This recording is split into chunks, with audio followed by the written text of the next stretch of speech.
Yeah, I would estimate that for a typical U.S. Olympic team athlete, that they would be away from their home anywhere between 2 months to 3 months out of the year.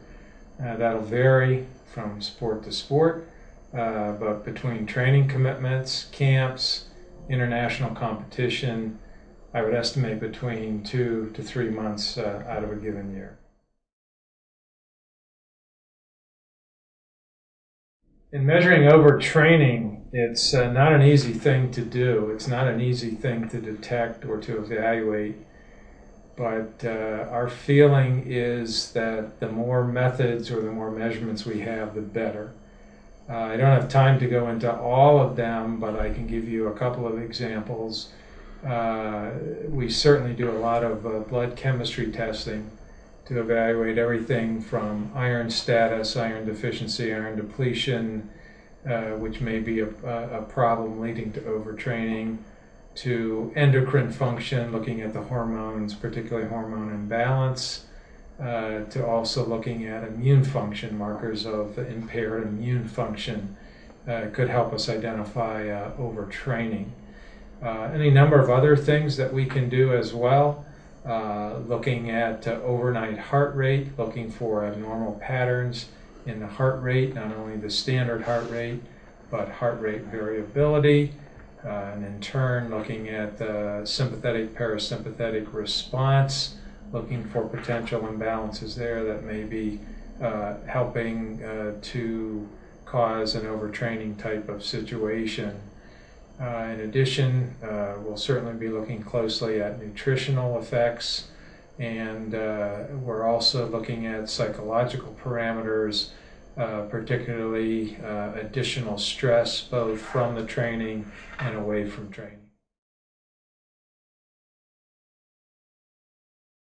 I think the important role of a mentor for athletes is that the mentor provides inside information to the current Olympic team athlete that the current Olympic team athlete is not able to get even from his own or her own coach. Whereas the mentor has been there, the mentor has gone through the Olympics, the mentor has experienced the stress, the pressure, the media hype, the travel.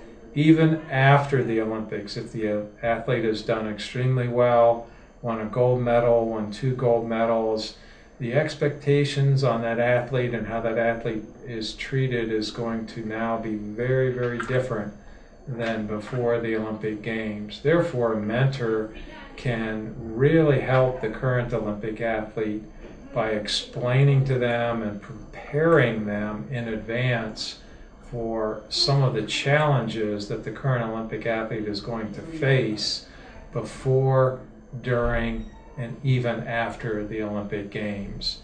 The mentor serves as the most credible source of information because obviously they've been there, they've been through it from beginning to end, and therefore can pass that valuable information on to the current Olympic athlete.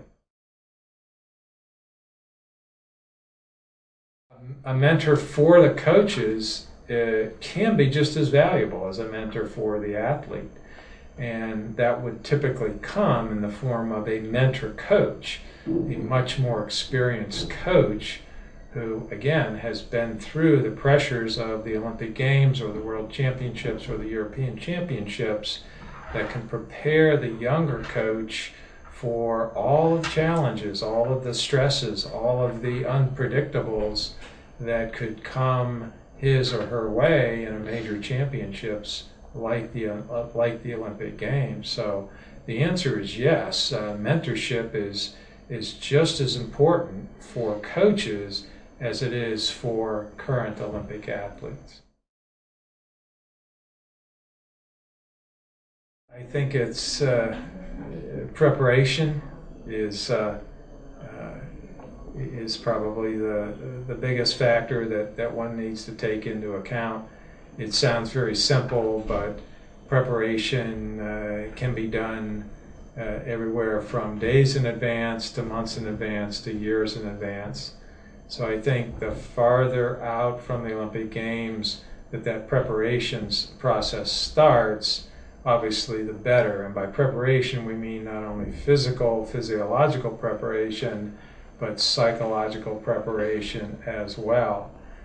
Anytime you have the opportunity to rehearse or potentially simulate the Olympic conditions, be they the actual competition venue, the actual city, the actual environmental conditions, the actual timetable, if that can be done in advance, even more than once, it's certainly going to provide the athlete and the coach with an advantage.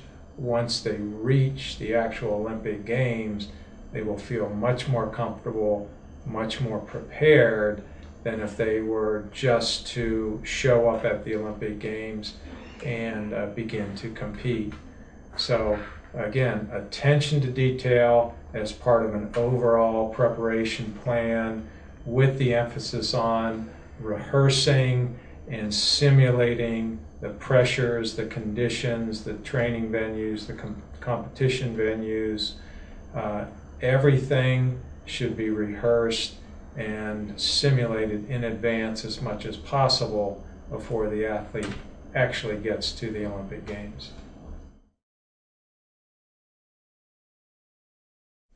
Well, I think American athletes, like all athletes around the world, train hard.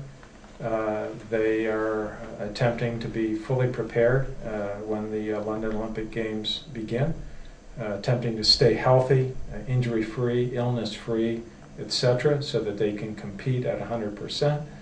But something that the United States Olympic Committee has put in place at both Summer and Winter Olympics is we will have established in East London, very close to the Olympic Village, our own Team USA specific Olympic Training Center. And in this case, we'll be located at the University of East London at Stratford campus, and also at the University of East London Docklands campus.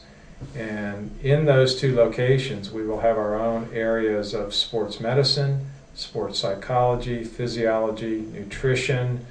We will certainly have our own training environments where Team USA athletes can come and do their training without having to share training facilities and schedules with all the other athletes from around the world, a situation you would typically have in the Olympic Village, where an athlete may want to train at 11 o'clock in the morning, but the training facility might not be open to Team USA athletes at that time, and therefore their training is thrown off and their performance will suffer accordingly.